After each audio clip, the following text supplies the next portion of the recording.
Yeremia 52. Zedekia Raja Yehuda, runtuhnya kerajaan Yehuda. Zedekia berumur 21 tahun pada waktu ia menjadi raja dan 11 tahun lamanya ia memerintah di Yerusalem. Nama ibunya ialah Hamutal binti Yeremia dari Libna.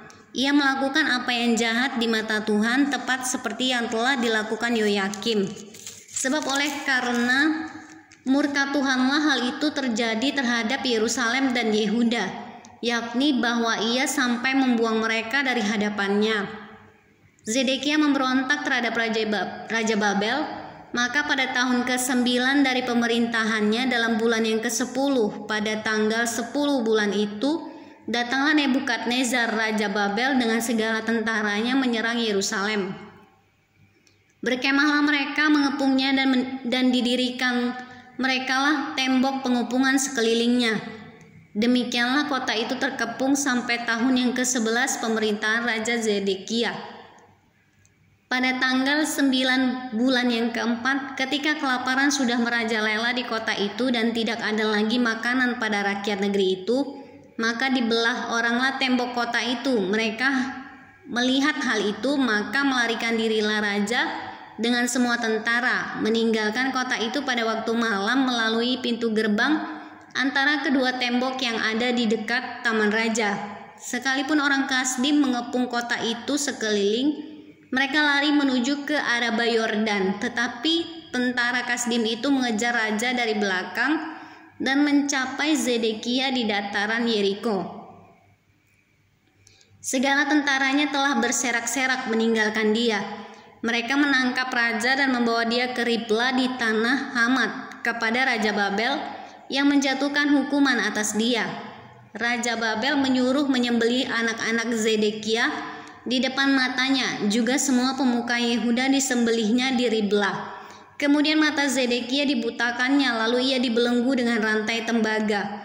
Kemudian Raja Babel membawa dia ke Babel dan menaruhnya dalam rumah hukuman sampai kepada hari matinya. Dalam bulan yang kelima, pada tanggal 10 bulan itu, itulah tahun ke-19 pemerintahan Nebukadnezar Raja Babel, datanglah Nebuzaradan, kepala pasukan pengawal yang melayani Raja Babel ke Yerusalem. Ia membakar rumah Tuhan, rumah raja dan segala rumah di Yerusalem.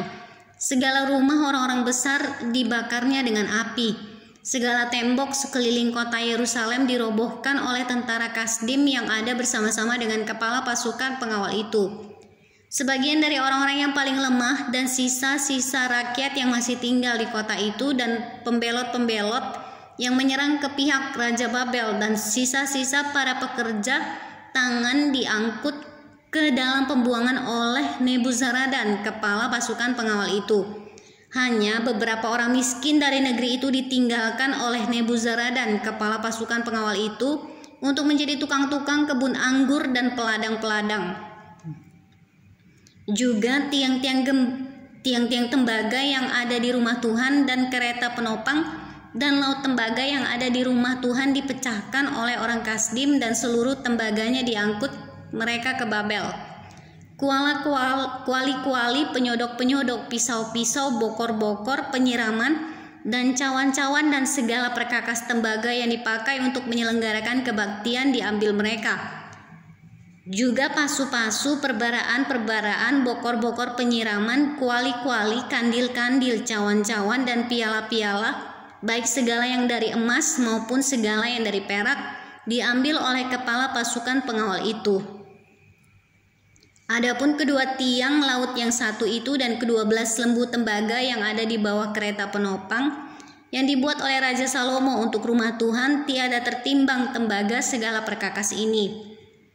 Adapun tiang-tiang itu satu tiang 18 hasta tingginya dan dapat dililit oleh tali yang 12 hasta panjangnya, tebalnya 4 jari dan geronggang dari dalam. Di atasnya ada ganja dari tembaga, tinggi ganja yang satu itu 5 hasta dan jala-jala dan buah-buah delima ada di atas ganja itu sekeliling. Semuanya dari tembaga, dan tiang yang kedua seperti itu juga. Mengenai buah delima, ada 96 buah delima yang merupakan gambar timbul Seluruhnya buah-buah delima itu ada 100 pada jala-jala itu berkeliling. Lalu kepala pasukan pengawal itu menangkap Seraya imam kepala dan Zefanya imam tingkat 2 dan ketiga orang penjaga pintu. Dari kota itu ditangkapnya seorang pegawai istana yang diangkat mengepalai prajurit-prajurit dan 7 orang pelayan pribadi raja yang terdapat di kota itu dan panitera panglima tentara yang mengerahkan rakyat negeri menjadi tentara. Dan 60 orang dari rakyat negeri yang terdapat di tengah-tengah kota itu, Nebuzaradan kepala pasukan pengawal menangkap mereka dan membawa mereka kepada Raja Babel di Ribla. Lalu Raja Babel menyuruh membunuh mereka di Ribla di tanah Hamat. Demikianlah orang Yehuda diangkut ke dalam pembuangan dari tanahnya. Inilah jumlah rakyat yang diangkut ke dalam pembuangan oleh Nebuzaradan dalam tahun ke-7, 3023 orang Yehuda. Dalam tahun ke-18 zaman Nebukadnezar, 832 jiwa dari Yerusalem. Dalam tahun ke-23 zaman Nebukadnezar diangkut ke dalam pembuangan oleh Nebuzaradan, kepala pasukan pengawal 745 jiwa orang Yehuda, seluruhnya berjumlah 4.600 jiwa. Yoyakin dikasihani. Kemudian dalam tahun ke-37 sesudah Yoyakin Raja Yehuda dibuang, dalam bulan yang ke-12 pada tanggal 25 bulan itu, maka Ewil Merodah Raja Babel dalam tahun ia menjadi raja menunjukkan belas kasihannya kepada Yoyakin Raja Yehuda dengan melepaskannya dari penjara. Ewil Merodah berbicara baik-baik dengan dia dan memberikan kedudukan kepadanya lebih tinggi daripada kedudukan raja-raja yang bersama-sama dengan dia di Babel. Yoyakin boleh mengganti pakaian penjaranya dan boleh selalu makan roti di hadapan raja selama hidupnya.